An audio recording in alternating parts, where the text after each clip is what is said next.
record on this computer. All right, now we're recording. Yep. Okay, so I'm going to share my screen. Okay.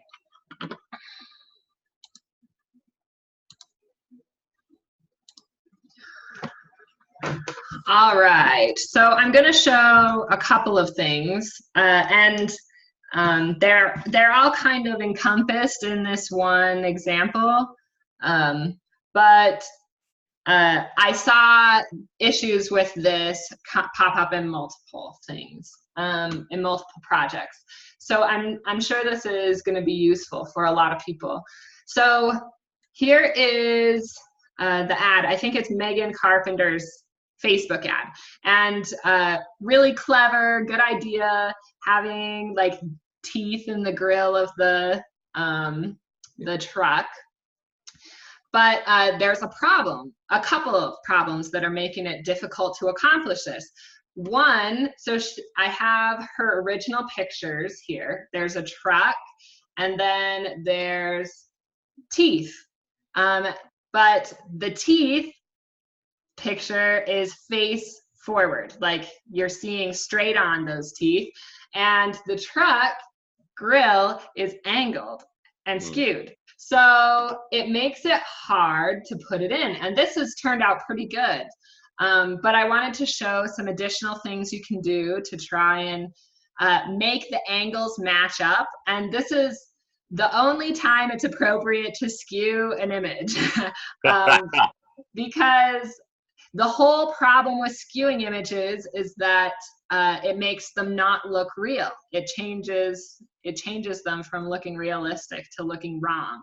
So right now, the problem is, even though you haven't skewed the image, they don't quite match. So they don't look right.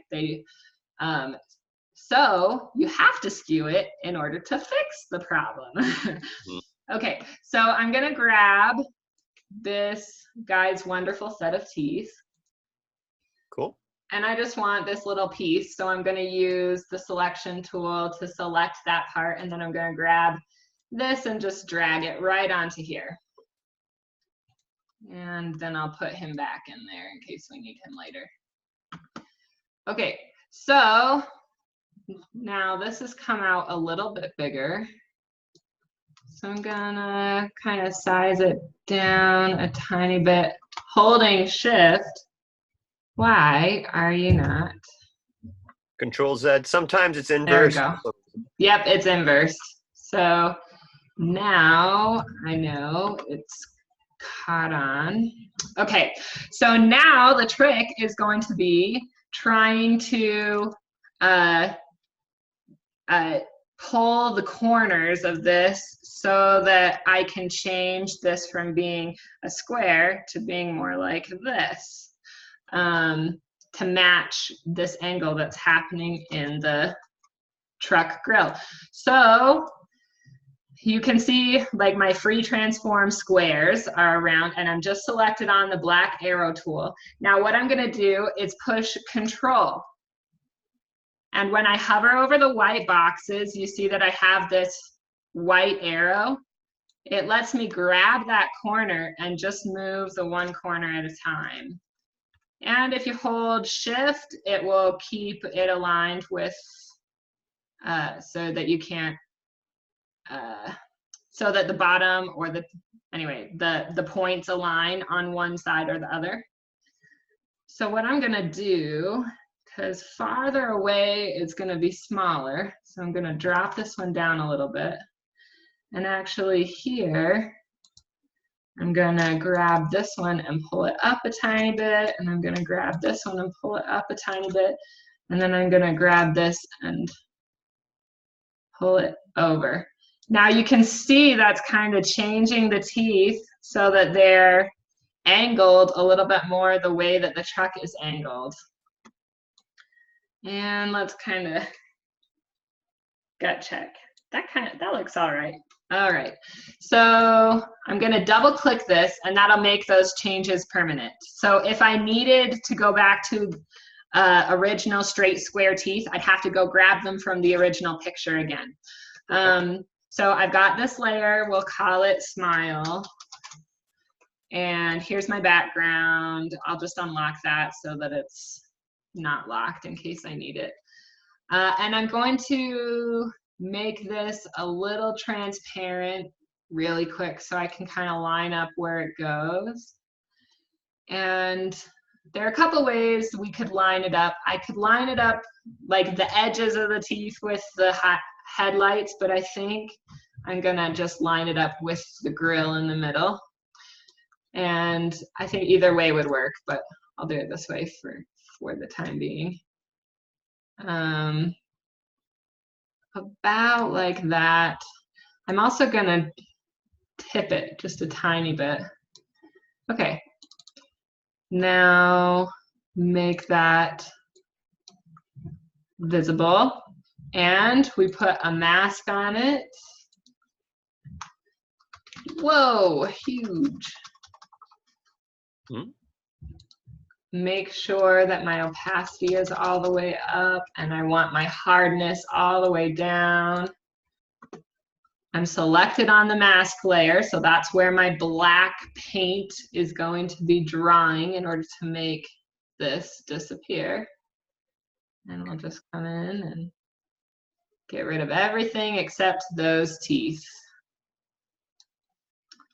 And from there, you know, you just keep adjusting until everything fits properly. Now, of course, because my hardness is way down, some of the teeth have been made semi-transparent. Okay. And I can refine this bottom line with my magnetic lasso tool if I want. Just kind of follow the teeth around. So this is another thing that makes this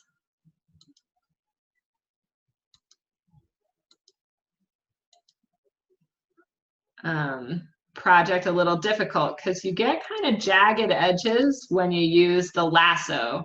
When you just mask, you have to be more precise. But you end up with a softer edge, so that makes it a little more natural looking.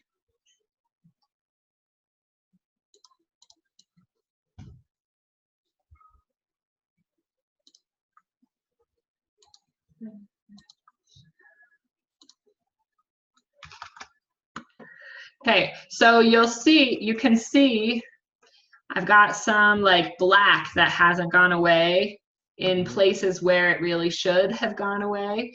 And that's where my mask can come in handy, just to refine that edge. Because then I only have to be really particular, oops, did that in white, about the places where I have problems,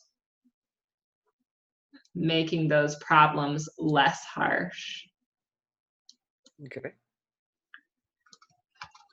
The other thing that I would do for this, and I won't spend too much time, but just to make it as realistic as possible, I would fill up the background right here with this same gum color, either with like the clone stamp, or I paint with different shades of that gum color to kind of create gums that are going up into this grill. And then I'd probably fill in the rest of this with black back behind here, just so it looks like those teeth are really like legitimately mounted inside of the car. But you can see how like we've kind of angled the teeth a little bit more, and they feel like they fit where they are a little bit better. So that's how to free transform, refining the edge. Oh, I had some questions about putting text on images. So if you just click then you end up just with a line that goes on for ages and ages until you stop typing or you hit return. And honestly, that's never useful. At least the way I use the programs, that's never been a useful thing for me. Let's see, where are my character panel? I much prefer to click and drag a box, as you learned in the worksheet. One thing that makes it tricky also is if you've done it this way and you try to resize this box, you end up resizing your text. Whereas here, if you are selected on the type tool on the left-hand side, then you can resize this box at any point and it's fine. You don't end up with problems. I don't think even being on the type tool, yeah, you can't make this box because it doesn't have a box. So yeah, make sure that happens. Make sure you don't do this to your text because I will know. Glenn knows. Guilty. Yeah. Well, I think it comes up a lot. I see it a lot. And I think that's it. I think that's all the things. So that's pretty quick. Yep. I noticed that that person included all their body copy in the Facebook ad, and it was readable. It was. I see the husband walk by. Hi. I think. Oh yeah, that's my husband. I think this is a. I'm not sure about size on this actually. It might be about this big. Okay. The finished size. So that does make the text fairly small.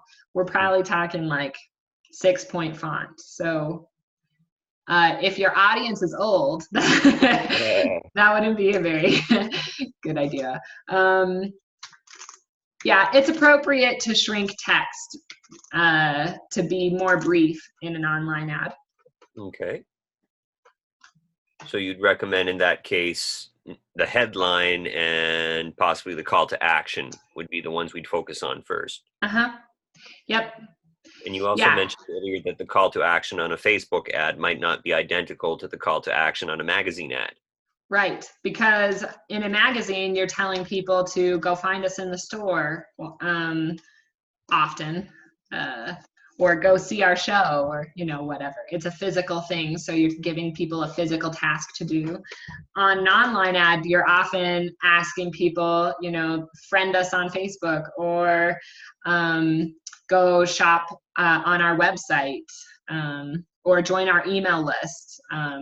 So you're asking for digital interactions instead of physical interactions. Yeah, share your winning smile on our Facebook group. Enter our contest. Yep. Well, thanks. So yeah, they don't have to be identical, the Facebook ad and the ad in the magazine. And I'm sorry that it wasn't obvious about the sizes. I think most people ended up doing the sizing correctly, but there were a good handful of people who made landscape magazines or made their Facebook ad tall instead of wide, just to suit the content. And part of the thing with this assignment is that you have to make 2 of the same ad in different shapes. So it's tricky, and I should have pointed that out earlier. I'll have to make sure and do that next time. Cool. And did you want to mention something about accessing the minimum project requirements? How to find that in Canvas, or? Sure. I can. let me stop sharing for a second. Cool. I'm going to, let's see. I believe I can show a student view. Sweet. Here. Okay. Now I'll share again. I'm just always nervous, you know, that I'm gonna like share my web browser and I'll be like, everybody's grades. So they're like, uh-oh, that was unintentional. Okay, so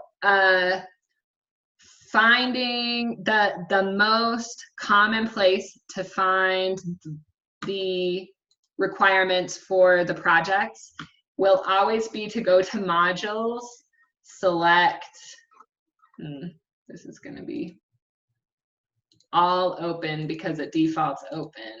Oh, I didn't know you could close them. Cool. Oh yeah, it's nice and it remembers. If you close them once, then they stay closed. Cool. It's a nice tree.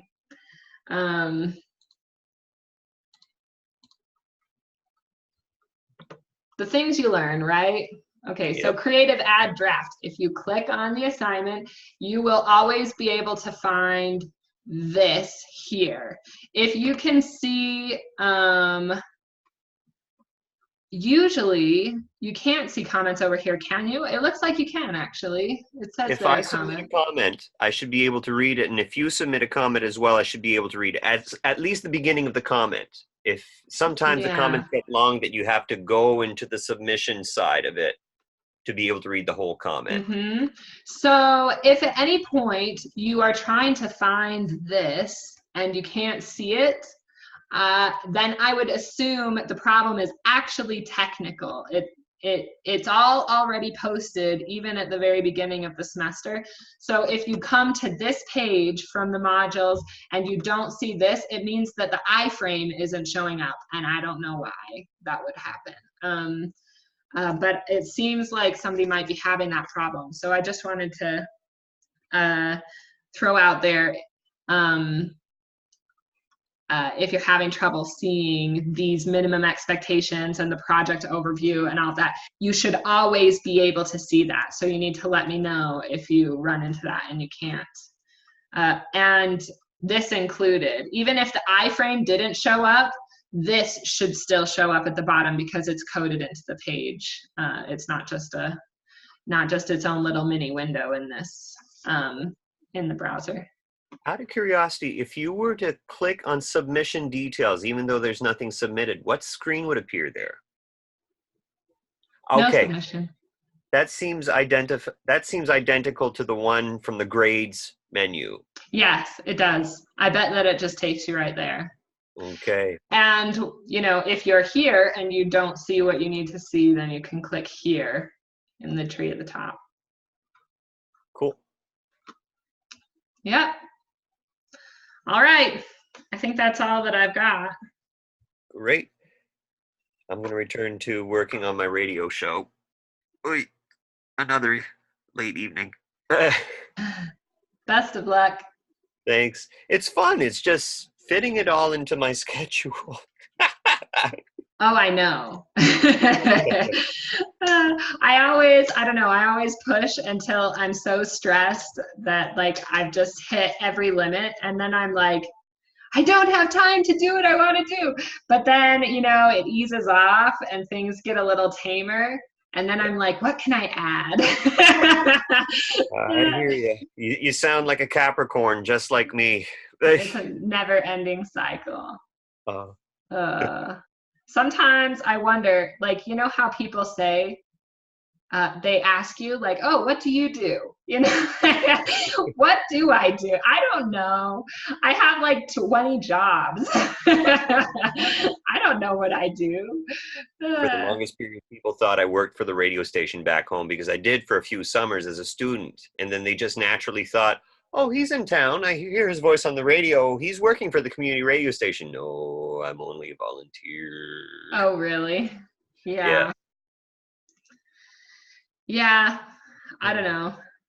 No, it's all fun. It's Now we're talking personal and we're still recording. So yeah. I'll stop it. Cool. Thanks. Let's see. Where is my thing? Oh, I think I need to stop sharing to see the tools. There they are. All right. Okay. Oh, that's not what I meant to say. You clicked on stop video. You might want to click on, I'm trying to remember where I